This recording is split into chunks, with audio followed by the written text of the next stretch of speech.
शोएब शेख को कहना, वो हमेशा डटा रहेगा। हक सच की राहों में आने वाली तकालीफ से आदमी तब कर कुंदन बनता है। चेयरमैन तहरीक इंसाफ इमरान खान का बोल न्यूज़ के CEO शोएब शेख के नाम खुसूसी पैगाम। कहा, बोल न्यूज़ ने हकीकी आज़ादी मार्च की बेहतरीन कवरेज की। आज़ादी सहाफ़त के लिए बोल न्यूज़ खड़ा रहा। पाकिस्तान के अवाम अब सिर्फ बोल ही देखते हैं।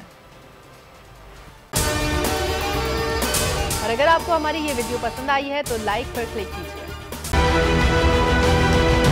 बोल ने हमेशा हक और सदाकत का साथ दिया, सच के साथ खड़ा रहा।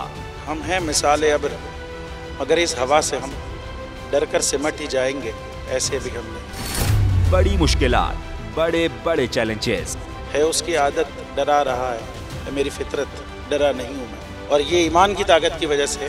सहाफत पर जब भी कड़ा वक्त आया, सिर्फ बोल खड़ा रहा। इंशाल्लाह अल्लाह बेहतर करेगा, हक बातिल पे गालिब आके रहेगा। बोल को है जरूरत अवाम के दुआओं की, इज़हार आज़ादी के लिए, पाकिस्तान के लिए।